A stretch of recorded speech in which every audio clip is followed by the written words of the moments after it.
Hi, please kindly subscribe to this channel, One Forum News, for the best analysis on politics, crime, security, and historical facts. Let us look at the forgotten assassination of Abbas Koty Yacoub of Chad. The rebel leader Abbas Koty Yacoub was a political figure in Chad and a rebel leader who was born in 1952. He had a point in his political life as a rebel leader, lived by the gun and died by the gun on 22nd October 1993. Koty had a fine civil political life and was the director of military cabinet under the then head of state, Odi, from 1979 to 1982, when Odi was ousted by Habre. As a result of victimization and witch hunting after they were overthrown, Koty went into exile in Nigeria, which is not so far away from his country, Chad. Although there was an enmity between him and the leader, Habre, he returned to Chad in 1985 as part of a policy of national reconciliation. And in 1986, he was named charge d'affaires to Sudan, serving there until 1988, which wasn't so common among African politicians then. You are either an enemy or a friend. However, things became terribly sour among the opposing politicians again. And as the last resort for Koty, he then decided to join the rebel Patriotic Salvation Movement, MPS, and became a member of its political bureau.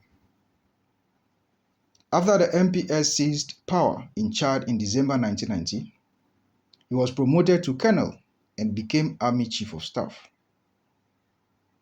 In May 1991, he was appointed to the government as Minister of Defense, Veterans, and War Victims under President Idris Deby.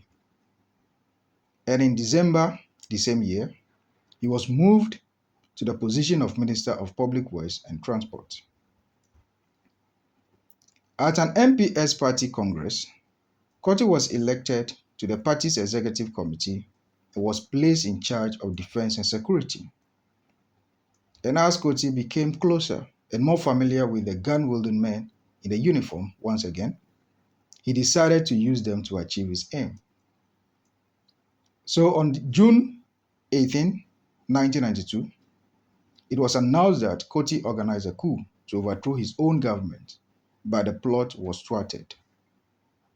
And Koty had no other choice than to flee into exile again in Cameroon, where he was one of the founders of the National Committee for Recovery, CNR. He was elected as the group's president in November 1992, and later in August 1993, Koty signed a peace agreement with the government in Tripoli, Libya, and subsequently returned to Chad again.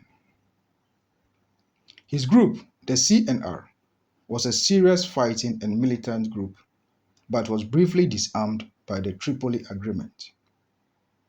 And on October 16, 1993, he signed a further agreement with the government, providing for the transformation of the CNR into a political party, as well as the integration of his fighters into the army.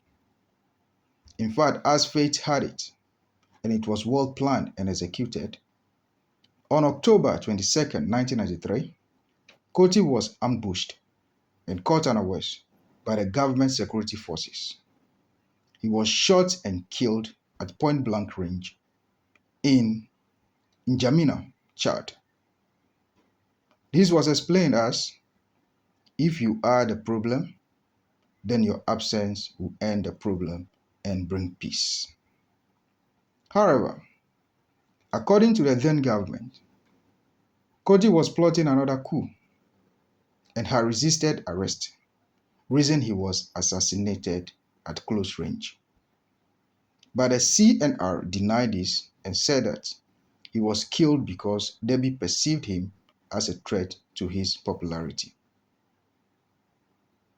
The accusation and counter-accusations continue many years after his death till today. May he rest in perfect peace.